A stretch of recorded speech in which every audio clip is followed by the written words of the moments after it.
J'ai finalement mis la main sur l'expansion pack du jeu XU miniature qui se nomme Guns for Hire, qui est le penchant Scum de Rebel Aces et de Imperial Veteran. Donc une refonte du Kyrax Fighter et du Star Viper adapté avec des nouvelles cartes de titre et modifications. Donc je fais un petit unboxing rapide et je vous dis ce que j'en pense. Mon nom est Dan Pépin et vous écoutez Star Wars en direct Express.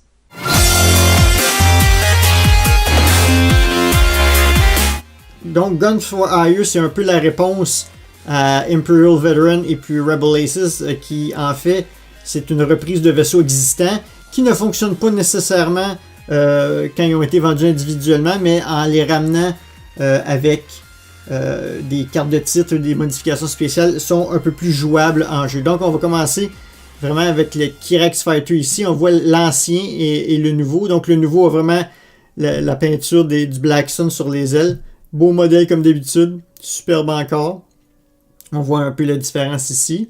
Et on a aussi l'ancien vaisseau, le Star Viper. Ici, on a la version originale, le vaisseau de Caesar. On voit la paint job avec le logo du Soleil Noir, du Black Sun. Ici, on a une version avec la peinture rouge qui est très, très, très, très belle. Dans tous les cas, les vaisseaux ont les mêmes statistiques que leurs précédents. Donc, il n'y a rien qui change côté cadran de manœuvre ou habilité de pilote en tant que tel. De base, je dis toutes les upgrades, etc. Donc, on va commencer avec le Kyrax Fighter, les pilotes de base. On a le premier, le Cartel Marauder, ça, il n'y a aucun changement. Tant le pilote de 2, c'est les mêmes statistiques ici. On voit ici avec le missile et le Illicit Upgrade, rien de changé ici. Et puis, un coup de fin de point, même chose ici, on a le Black Sun Ace, quand même une habilité de pilote de 5. Et lui, il a le Elite Pilot Talent. Donc, eux autres, ils n'ont pas d'habilité particulière. C'est des vaisseaux qu'on a déjà vus. Les deux nouveaux sont vraiment le Captain Justeros, qui dit une fois par ronde, après qu'un ennemi se soit pas défendu d'une attaque, mais qui souffre quand même d'un dommage ou d'un dommage critique, vous pouvez faire une attaque sur ce vaisseau-là. En fait, comment il peut avoir des dommages sans que vous l'ayez attaqué, c'est par exemple, une bombe explose et il y a des dommages, vous allez pouvoir l'attaquer. Ou quelqu'un a un tractor beam et fait un barrel roll sur un astéroïde et il subit un dommage, donc vous allez pouvoir l'attaquer encore. Donc c'est une carte qui vous permet d'attaquer gratuitement des vaisseaux qui se sont pas défendus mais qui ont eu des dommages quand même. Donc, un coup l'habilité de pilote de 4 ici et un coup de 24. Il y a aussi Illicit, le missile et le Elite Pilot Talent Upgrade. Ensuite, on a le pilote le plus performant du paquet pour le Kyrax Fighter, qui est Victor L, qui dit après vous êtes défendu, si vous n'avez pas roulé exactement 2 dés de défense, l'attaquant doit recevoir un jeton de stress. Donc, ça va peut-être lui faire penser à 2 fois avant de vous diminuer votre habilité de pilote, ou si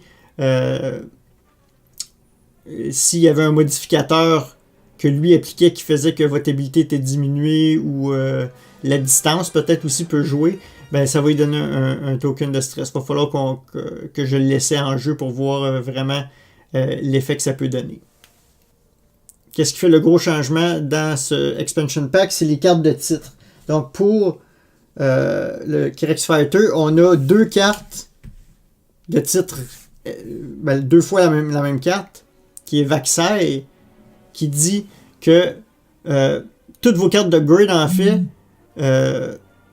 que vous avez équipées, sont réduites de 1 point jusqu'à un minimum de 0. Donc toutes vos cartes d'upgrade, ils coûtent 1 point de moins. C'est quand même super intéressant. L'autre chose aussi qui est intéressante, le dernier paragraphe, vous pouvez équiper jusqu'à 3 upgrades de modifications différentes. On sait que d'habitude, vous avez le droit à une carte de titre et une carte de modification. Ici, dans le cas, il vous permet 3 cartes de modification. C'est quand même incroyable. Vous pouvez faire toute une panoplie de différents vaisseaux modifiés différemment grâce à cette carte-là, ce qui rend vraiment le vaisseau plus adaptable, je dirais, plus polyvalent. Faut quand même... Je vais quand même jeter une précaution aux gens qui seraient tentés de vraiment upgrader au maximum leur vaisseau. Faites attention de ne pas avoir un vaisseau trop chargé. Parce que si votre adversaire met toute sa puissance sur ce vaisseau, vous allez peut-être le perdre et perdre la moitié de vos points d'escadron. Vous allez perdre la moitié de votre escadron en un seul vaisseau. Donc, chargez pas nécessairement votre vaisseau au complet ou assurez-vous qu'il soit bien protégé si vous ajoutez énormément d'upgrades à ce vaisseau-là. Donc, on va passer maintenant au Star Viper avec les pilotes du Star Viper. On va commencer avec les pilotes de base qui, en fait, on a 2 fois la même carte. Donc, Black Sun Assassin, on les a déjà vus. Quand même coûte 28 points, mais sont quand même intéressants à 5 d'habilité de pilote. Donc, c'est en milieu de terrain environ. C'est pas un ace, mais il va quand même jouer en milieu de terrain dans l'ordre de jeu. Quand même intéressant. Donc, il coûte 28 points et il y a le Torpedo et le Elite Pilot Talent Upgrade. Ça, ici, on peut, avec la carte Virago, je crois, ajouter certains upgrades, comme je sais pas si c'est système ou illicite, qui va être ajouté à la barre la barre d'upgrade. Je me souviens pas exactement. Il faudrait que je revérifie. Maintenant, les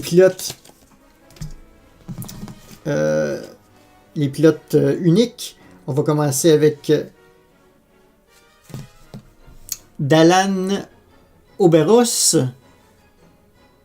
Donc, si vous n'êtes pas stressé, si vous dévoilez une manœuvre de un turn, un bank ou un signal loop, vous pouvez à la place utiliser un Red Talon Roll, donc un Talon Roll rouge comme manœuvre avec la même direction, donc gauche ou droite, en utilisant le template original qui est de la manœuvre révélée. Quand même intéressant, donc ça va faire qu'il va être ultra manœuvrable. Ça va vous permettre vraiment comme d'adapter. Si vous voyez que votre adversaire a fait un mouvement vraiment particulier, ça vous permet d'adapter vraiment votre mouvement en faveur d'une manœuvre différente. Donc c'est quand même intéressant.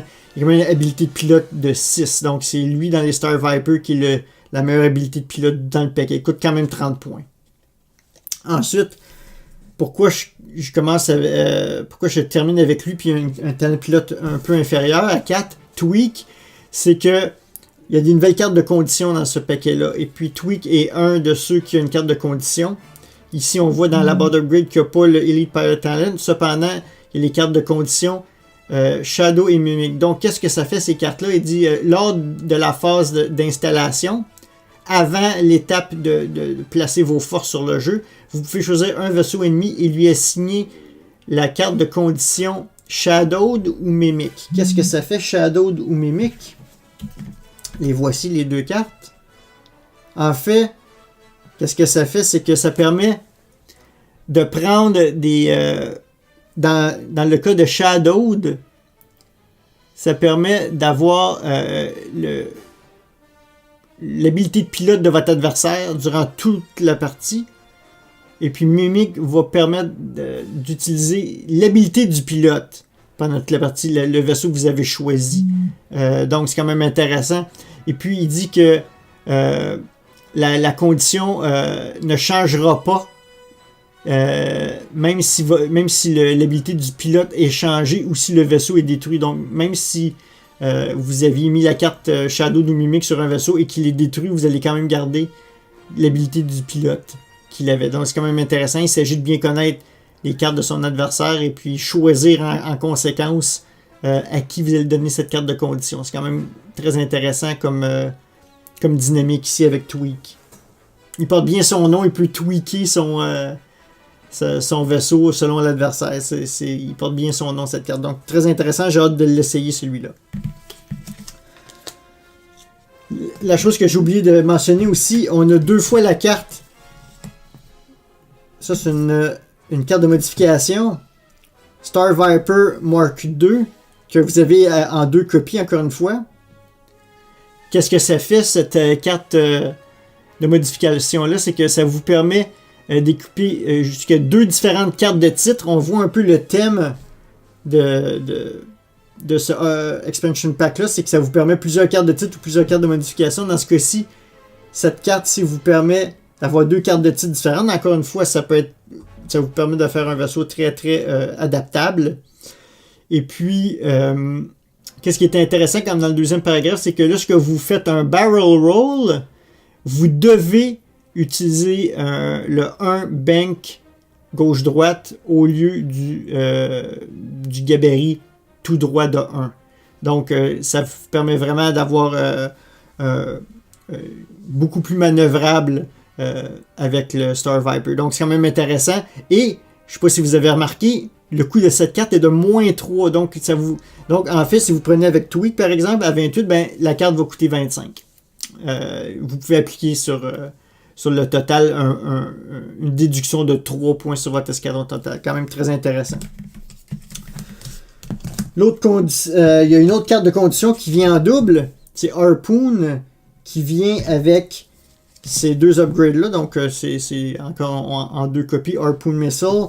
J'ai pas vraiment lu qu'est-ce que ça fait. C'est une attaque que vous avez besoin d'un target là qui est à une distance de 2-3 et qui va faire 4 de dommages. Qui dit vous discartez cette carte pour faire une attaque. Si cette attaque atteint l'ennemi, après avoir donné les dommages, elle signe la carte Harpoon au défenseur. Donc la carte Harpoon, c'est celle-ci. Et qu'est-ce qu'elle dit plus particulièrement? On va essayer de focuser. Lorsque vous êtes... Ça, c'est l'adversaire qui doit appliquer cette condition-là. Lorsque vous êtes frappé par une attaque, s'il y a au moins un critical hit qui n'a pas été cancellé, qui n'a pas été annulé, tous les vaisseaux à un range de 1 doivent subir un dommage. Ça, c'est ennemi ou ennemi. Et à ce moment-là, vous pouvez discarter cette carte et recevoir une carte de dommage. Donc, face down, c'est une carte de dommage normale. Lorsque vous êtes détruit, tous les vaisseaux à une distance de 1 doivent subir un de dommage. Quand même assez intéressant. Sauf si c'est un de vos ennemis qui est tout près. Maintenant, il y a la partie action que je ne suis pas sûr de comprendre. Débarrassez-vous de cette carte et roulez un dé d'attaque sur un hit ou un critical hit. Vous souffrez un dommage. Vous recevez un dommage. Donc, peut-être, si je comprends bien, c'est que vous pouvez vous débarrasser de cette carte à tout moment en faisant une action. Si je comprends bien, vous faites une action et vous prenez la chance en roulant. Dans le fond, vous avez un dommage ou un critical hit qui va être en dessous de vos shields, si je comprends bien. Il va falloir que j'utilise un peu cette carte-là plus particulièrement. Donc, il y a plusieurs façons de rencontrer la condition et d'enlever la carte. Donc, la première est que vous recevez un critical hit qui n'a pas été cancellé. Vous recevez un dommage. Si vous êtes détruit, tous les vaisseaux autour vont recevoir un dommage et vous pouvez essayer de vous en débarrasser en faisant une action. Si j'ai bien compris, c'est ça. Je vais essayer d'étudier. De toute façon, on va faire une émission plus particulière éventuellement, Star Wars en Direct Gamers, qui va expliquer Gun for Hire. Ensuite, finalement, il y a plusieurs cartes d'upgrade aussi qui viennent se rajouter à ce paquet-là. Vous avez Ion Discharger, ici. 2 copies. Vous avez Pulse Ray Shield, qu'on a déjà vu. Vous avez Stealth Device, qu'on a déjà vu. Et vous avez, bien sûr, un autre très connu, Vector Thrusters. Et ça complète vraiment les cartes d'upgrade de ce expansion pack Guns for Hire. Donc, on va remettre les modèles encore une fois. Superbe modèle. J'ai pas joué encore, donc c'est plus difficile pour moi de juger comment que ça va avoir été. Et voilà. On va essayer de bien les placer. Voilà. Donc, c'était l'expansion pack Guns for Hire, qui a été relativement difficile à trouver depuis que Asmodee a acheté Fantasy Flight Games, du moins au Canada, et un petit peu plus difficile de trouver les expansion packs où ils viennent en quantité beaucoup plus limitée et les prix ont augmenté énormément, je dirais pas 25%, mais au moins 15% de plus dans les prix. Donc c'est un petit peu cher, mais bon, si vous êtes un grand joueur et ou vous collectionnez les maquettes, ça peut valoir la peine. Donc, si vous réussissez à mettre la main sur le Expansion Pack Guns for Hire, laissez-moi vos commentaires ci-dessous et on pourra en parler plus en détail lors de l'émission Star Wars en Direct Gamer qui va être consacrée au X-Wing miniature. Si vous n'êtes pas déjà abonné à la chaîne, faites-le, partagez notre émission. Et je voudrais aussi vous inviter à notre prochaine émission Star Wars en Direct 141 qui va être en direct, où on va parler justement de la nouvelle annonce de la trilogie de Rian Johnson et de la série live. Donc, ça va avoir lieu dimanche le 12 novembre, pardon. Tout ça à 17h30 en France, donc à 11h30 en Amérique. Donc, je vous invite, venez en grand nombre. On va avoir beaucoup de plaisir comme on a eu lors du dévoilement de la bande-annonce. Donc, c'est un rendez-vous. Ne le manquez pas. Invitez vos amis et surtout, partagez la nouvelle. Donc, merci d'avoir été à l'écoute de Star Wars en Direct Express et que la force soit avec vous.